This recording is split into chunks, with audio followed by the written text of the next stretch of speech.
Hello guys, welcome to my channel. So today I have very important information for you, and that's why I decided to show my face. Okay, I want to show you how you can sponsor your postgraduate study without a scholarship or funding from out of pocket. Of course, scholarships are one of the best ways you can sponsor your postgraduate dream, and they basically take care of everything, most of them, except some other scholarships that maybe contribute towards your tuition.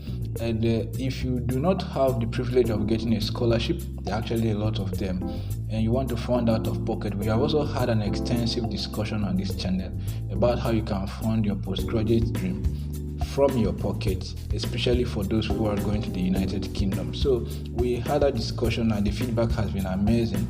So you can check it up. I'll put up a link for you to do that. But for today, I'm devoting it to telling you how you can get sponsors for your postgraduate dreams, for your master's degree or whatever you want to study in any country you want to study without having to spend from your pocket.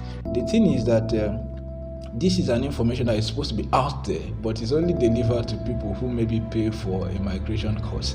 That's why you don't hear about it, because these sponsors or companies are very legit companies, very credible ones that you can check out.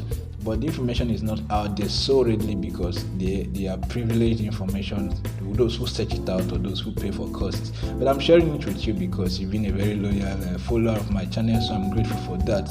And we'll just dive right into it. One thing you need to keep in mind is that these sponsors actually take care of everything. By everything I mean, they are going to give 100% of tuition and contribute to living expenses. Every expense that is actually incurred as a result of your postgraduate studies are taken care of by these bodies. So once you know this, you realize that okay, it's going to take a lot of burden out of you, but there are loan bodies that require you to pay back after your studies. So that's another thing to bear in mind. So you have to have an agreement with them that you're going to pay back after your studies. But another amazing thing is that you are getting these loans without collateral. You don't need a collateral, you don't need a co-signer. And as I've said, these are verifiable, credible companies that you can actually go to Google or go to any other way you want to fact check and then prove that they exist. However, the information is not there, as I said, because you need to search it out now.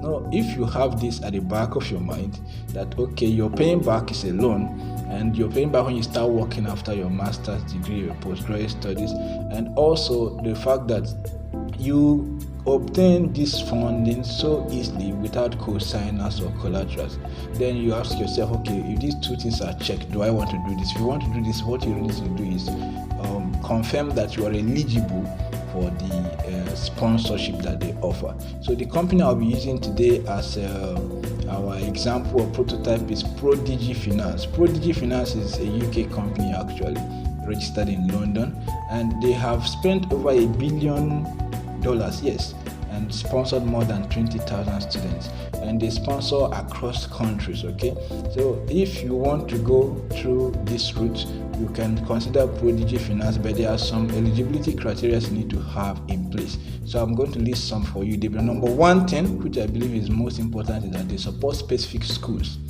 So it is not when you've gotten an admission that you start looking for them to sponsor you. That likely will not work, because chances are that the school you've applied to is not supported by the company. So there are specific schools they support, and most of these schools are actually in the US, Canada, and then some few in the UK. Alright, so if you are going with the specific schools, even within these specific schools, they have agreement with some faculties or courses. So there is not every faculty or every course in a particular school that is sponsored.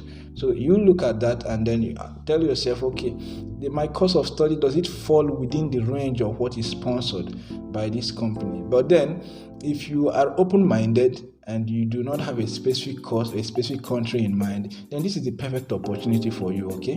But if you are not so open-minded, you've already made up your mind that this is the country I want to study and this is the course I want to study. The question now would be, how important are the deciding factors?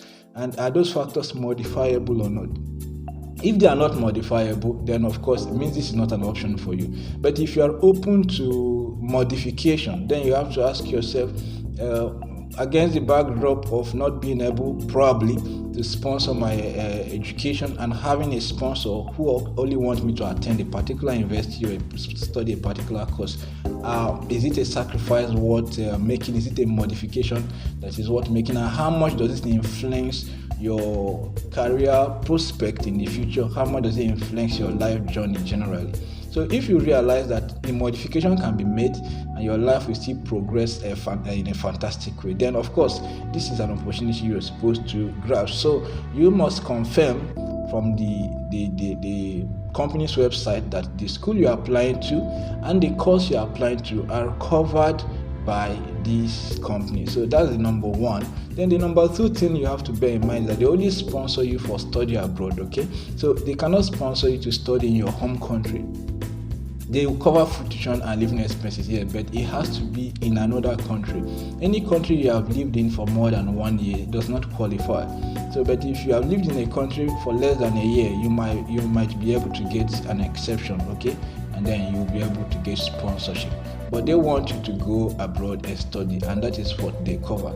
So, if you have the dream of studying and the university is in, even if it's not your country, but then you've been in the country for a while, longer than a year, there might be a problem. Then the last thing that you need to consider is your citizenship. Citizenship, because it's not actually everybody from every country they sponsor, but they sponsor many countries, okay?